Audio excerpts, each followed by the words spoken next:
ready for the restart with 67 laps to go. 18 cars on the lead lap, and for the first time today, Jimmy Johnson's out front. Yep, this is a show me what you got. It's showtime. Denny Hamlin at 11. He's going to try to wrestle that lead back. Look at him drive it to the outside of the 48, getting through 3 and 4. I don't think you got any bite up there, and he doesn't want to open the door for Stewart in the 14. That looks real good on TV, but it doesn't work. Doesn't work. Stewart and Boyer, third and fourth, looking in. Then a couple of lapped cars, several back to Jeff Gordon, Mark Martin, and Dale Jr. This is just cool. I mean, look at Jimmy Johnson. You know, he's won 4 out of the last 5. But there's Tony Stewart. Talked to him before the race started. Remember on the pre-race, on the parade lap? He said today was a day he might get him a win. Just remember, Tony Stewart, he was a senior member over at Joe Gibbs Racing, but he passed the torch to Denny Hamlin last year when he left Joe Gibbs to form Stewart-Haas. Now Denny Hamlin, the senior member over there. You know what he must have hung on to? Those Martinsville notes. Took those with him. He took those with him. But when you look at the affiliation that Stewart-Haas has with Hendrick Motorsports, it's not surprising with Tony Stewart's ability to race here as well as he does for him to be this much on top of the game today. There's 2 crew chiefs that I've been fans of for a long time. One is Darian Grubb. You know I've talked a lot about him through the last couple of years. And the other is the kid that's the crew chief on that 33 car. Shane Wilson. Shane Wilson.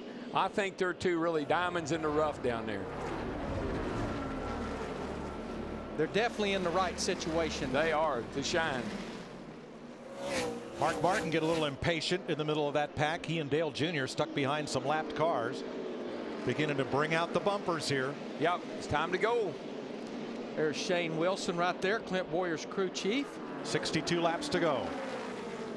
Jeff Gordon mired behind 2 lapped cars, and behind him here's Mark Martin trying to get some running room as both the 55 of Waltrip and the 18 of Kyle Busch are laps down. You know, I think Shane Wilson is from Vermont.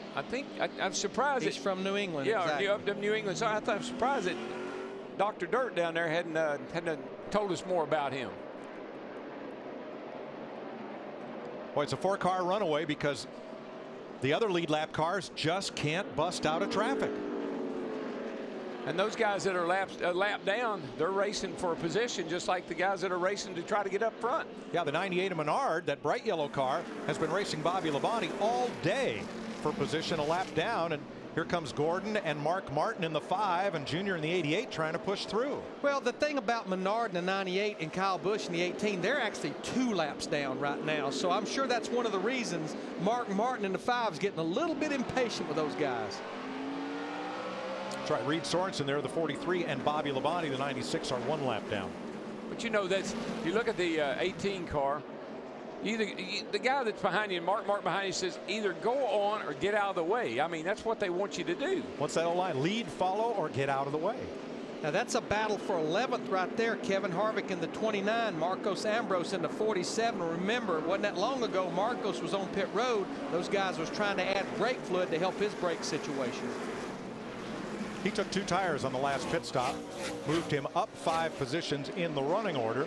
See if he can hang on to it as the laps wind down. 57 to go.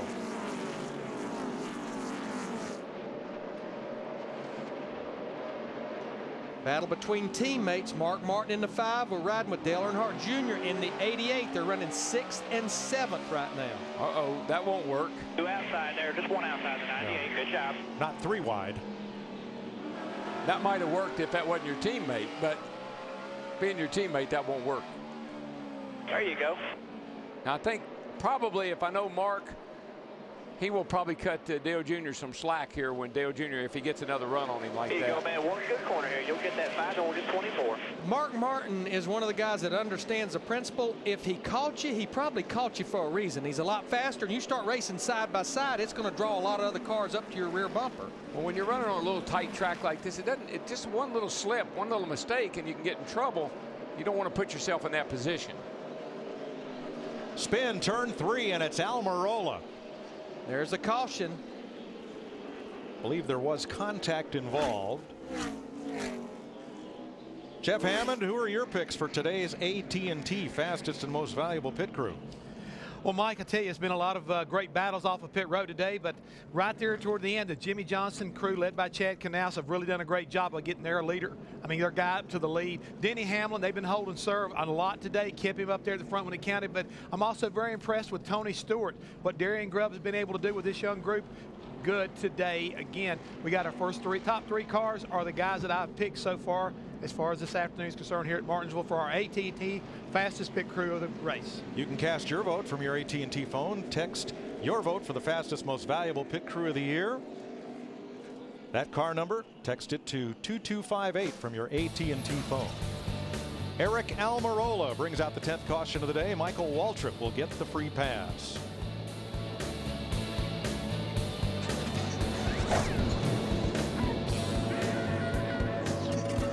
Jimmy Johnson, Denny Hamlin, Tony Stewart, Clint Bowyer, Jeff Gordon. 45 laps to go at Martinsville Speedway. Green flag. Boy, Denny Hamlin, he's going to dive to the inside. He stayed right on the rear bumper of Johnson on the restart, trying to take it away down the back straightaway. I think those big brakes worked pretty good that time because he was on it. Hamlin was a missile going into turn one. He jumped on it the minute the green flag was displayed. He knew if he was going to get by him, he had to do it right there and then. Oh, I don't think this little battle will end right here, though. I think that 48 will come back on him real quick. But what a bold, decisive move by Denny Hamlin, who considers the short tracks of Virginia his personal playground. Hasn't won in a year. He's out front now. I don't know that I've seen anybody make that kind of restart here in a long time. It's such a short distance from the start-finish line to the first turn. He timed that perfectly. Tony Stewart in the 14 has cleared the lap traffic. Now Clint Bowyer trying to get past Kyle Busch, who lays over for the cars on the lead lap. And a car that's, I mean, I can't say enough about Tony Stewart in that 14 car, the red car. He's right there too, guys. Denny Hamlin just ran not only his fastest lap of the race, but the fastest lap of the race, period, that lap right there. That's a 20:07. We're talking close to qualifying speeds now. No kidding.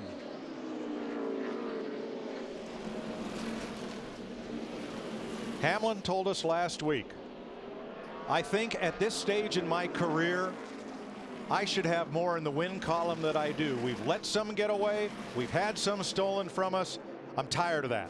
Oh, got a car way up high, Matt Kenseth. I think he just got booted up there, Mike, the 17. But, Mike, here's the other thing. I mean, Hamlin almost seemed a little down before the Bristol race last week. Saw him after the Bristol race coming in here this week. That's the medicine he needed to do what he's doing today. Kenseth gets back in line. He got a lap down very early in this race. One time we thought he had the free pass. 2 or 3 times he could have had it, but somebody else had just been lapped by the leader, and Kenseth has been mired 1 lap down the whole day. Now that's a battle for 4th right there on the right-hand side of your screen. Jeff Gordon in the 24 car, Clint Bowyer in the 33. Remember, Gordon comes in here, our points leader. Bowyer's car has been loose on transition. The car's been sliding up the racetrack since the last restart, and that enabled Gordon to take advantage. It looks like Jeff's car is back like it was at the beginning of the race here. It's pretty quick up off the corner right now. Don't know if he's got enough time to chase these first 3 or 4 down, but we'll see.